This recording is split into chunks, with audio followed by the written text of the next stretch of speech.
Praise the lord. ప్రభువైన యేసుక్రీస్తు నామములో ఈ పునరుద్ధానపు ఆదివారమందు మీ అందరికీ కూడా శుభములు తెలియజేస్తూ ఉన్నాను. ఈ ఉదయకాలమందు పరిశుద్ధ గ్రంథములో నుండి గర్వము అన్న దాని గురించి బైబిల్లో కొన్ని విషయాలు మీ ముందు ఉంచాలని ఆశిస్తూ ఉన్నాను. సృష్టిలో పుట్టిన మొట్టమొదటి పాపమే గర్వము. దేవుడు చేసిన దూతలలో ఒకడైన లూసిఫర్ దీనికి జనకుడు. తేజో నక్షత్రమా, వేకువ చుక్క, నీవెట్లు ఆకాశము నుండి పడితివి? జనములను పడగొట్టిన నీవు నేల మట్టు వరకు ఎట్లు నరకబడితివి?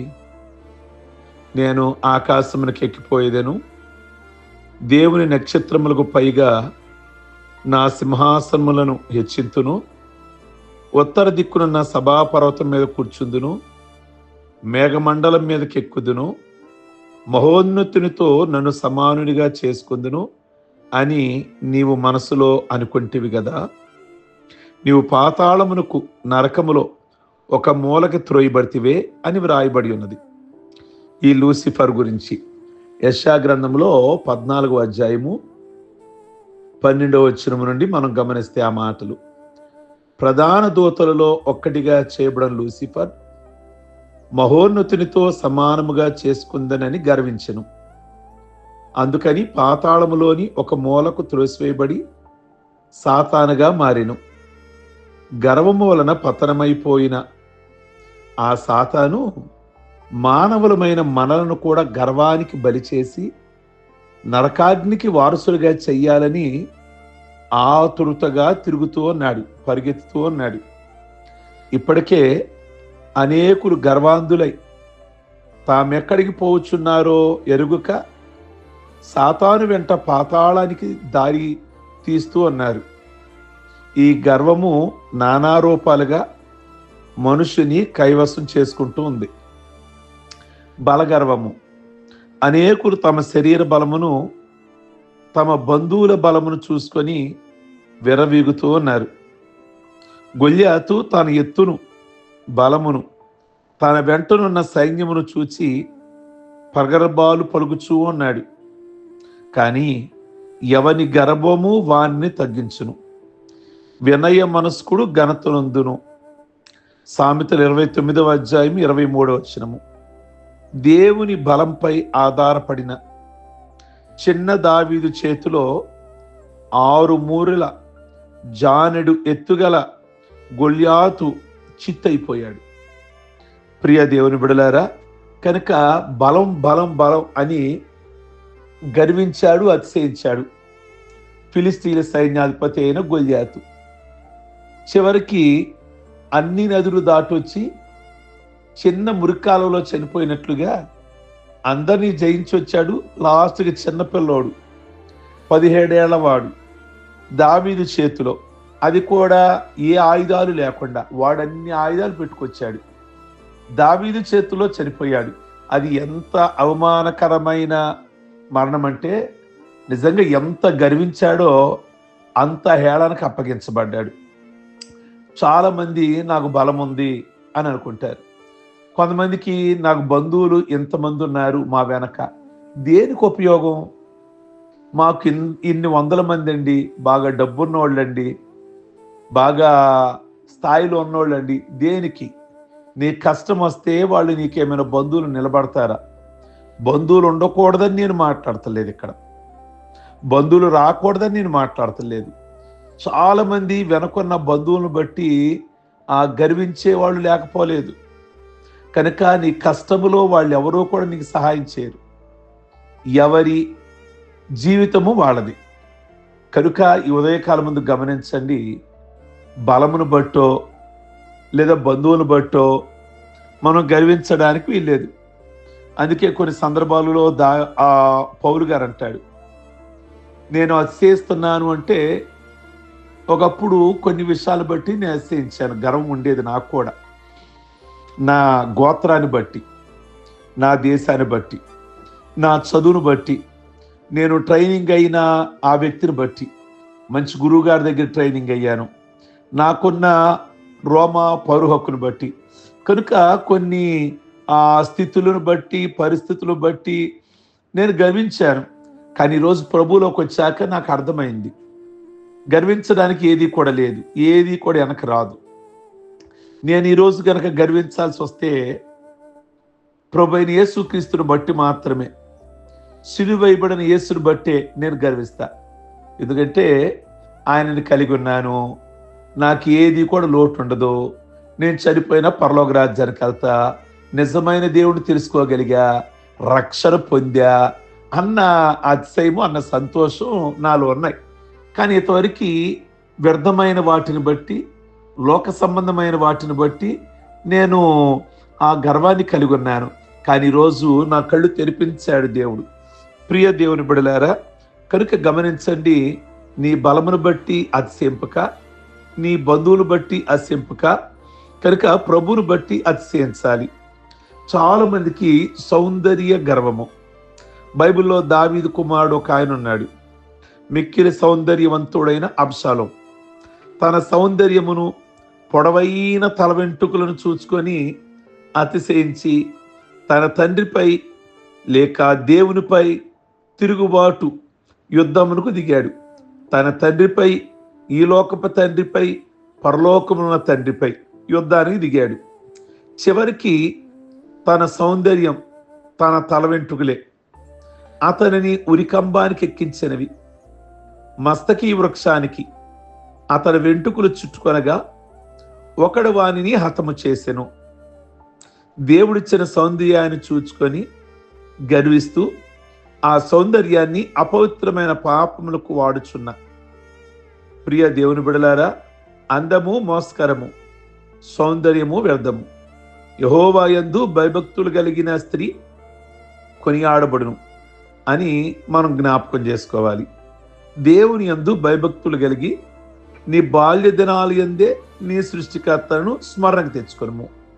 కనుక ఈ ఉదయకాలమందు ఒకవేళ దేవుడు నీకు మంచి రూపం ఇచ్చాడు, ప్రభా మంచి రూపం ఇచ్చావు, మీకు స్తోత్రం.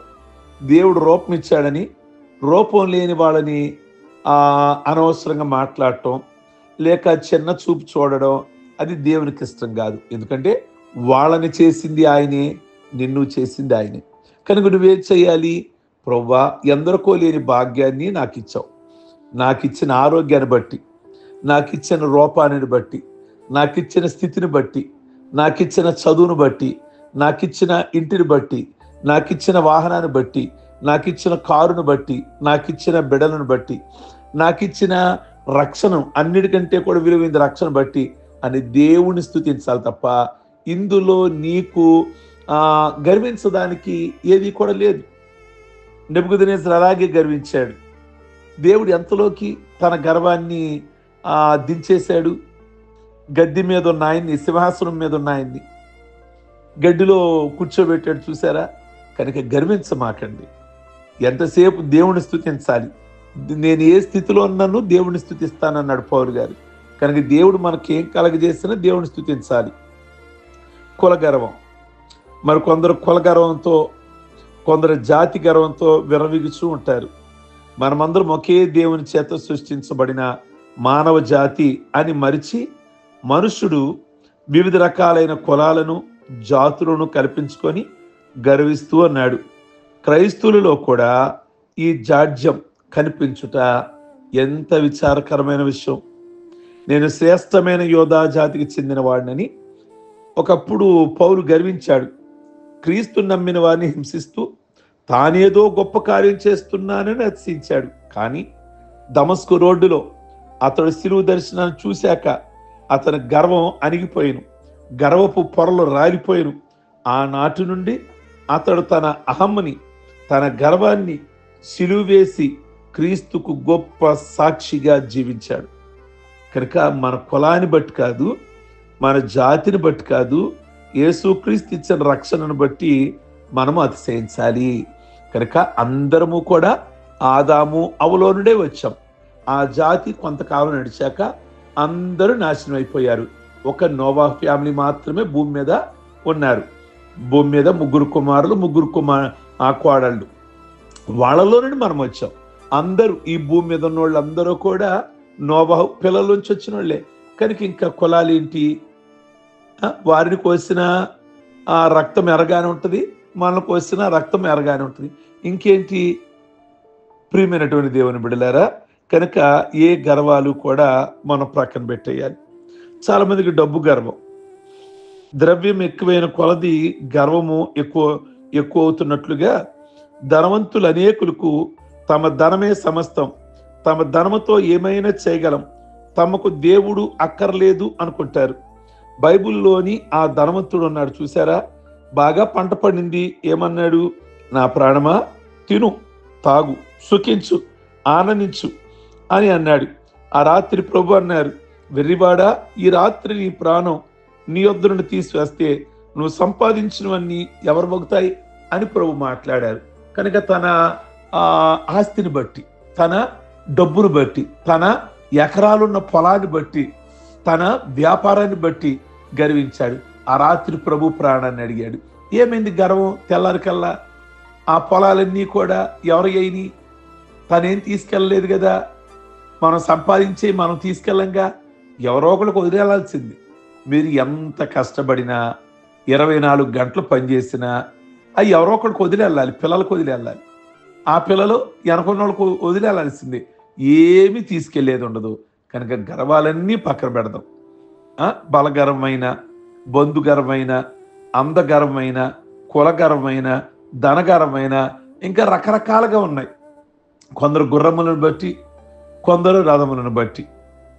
కనుక ఈ గర్వాలన్నీ ప్రక్కన పెట్టి చక్కగా నేను ప్రభువును కలిగి ఉన్నా, ఆయన బట్టి అసేస్తా. ప్రభు నాకు రక్షణ ఇచ్చాడు, కోట్ల కంటే విలువైన రక్షణ, రేపు పరలోక రాజ్యం ఉండగలను అన్న సంతోషం, అన్న అతిశయం తప్ప మిగతా అతిశయాలు ఏది కూడా మనతో రావు అని గమనిద్దాం. ప్రార్థన చేద్దాం. సర్వశక్తి కలిగిన తండ్రి, మీ కొందనాలు. ఈ మార్నింగ్ మీరు మాట్లాడిన మాటలను బట్టి ప్రభు, ఇంకెవరికైనా ఎక్కడైనా ఏ విధమైన గర్వం ఉన్నట్లయితే ఆ గర్వం యేసు క్రీస్తు నామములో తొలగించమని ప్రార్థిస్తున్నాం. ఎవరైనా కానీ అయ్యా మిమ్మల్ని బట్టి అతిశయము, మిమ్మల్ని బట్టి గర్వము, ఆ రక్షణ బట్టి సంతోషం దయచేయమని ప్రార్థన చేస్తున్నాం. అలాగే ఈ యొక్క ఉదయకాలం ముందు ప్రభు, పెళ్లి రోజులు, పుట్టినరోజులు, రక్షణ పొందిన రోజులు చేసుకుంటున్న బిడ్డలందరినీ ఆస్వాదించని, ఆయుష్ ఆరోగ్యాలతో నింపండి. వారి కుటుంబాలలో నెమ్మది ఇవ్వండి, సంతోషం ఇవ్వండి. అనారోగ్యాలన్నీ విడిపించండి. వారికి మంచి ఆదాయం ఇవ్వండి. వారి కుటుంబాల్లో ఏది తక్కువ లోటు కలగనివ్వకుండా, ఏ సమయానికి ఏది కావాలో ప్రభువా, అద్దుల విషయం కానీ, పోషణ విషయం కానీ, బిడ్డల చదువుల విషయం కానీ, వారి ఉద్యోగాల విషయంలో కానీ, వారి వివాహాల విషయంలో కానీ, వారి కోర్టు సమస్యల విడుదల విషయంలో కానీ అన్నిట్లో కూడా మీరే మేలు చేయమని యేసు నామములో అడుగుచున్నాం తండ్రి. ఆమేన్. God bless you. ఈ మాటలు మీకు దీవెనకరంగా ఉన్నట్లయితే మీ స్నేహితులకి, బంధువులకి, మిత్రులకి అందరికీ కూడా షేర్ చేయండి. ఫార్వర్డ్ నొక్కండి, లైక్ బటన్ నొక్కండి, సబ్స్క్రైబ్ చేసుకోమని అందరికీ తెలియచేయండి. కామెంట్ బాక్స్లో మీ అభిప్రాయాన్ని వ్యక్తం చేయండి. Okay, God bless you.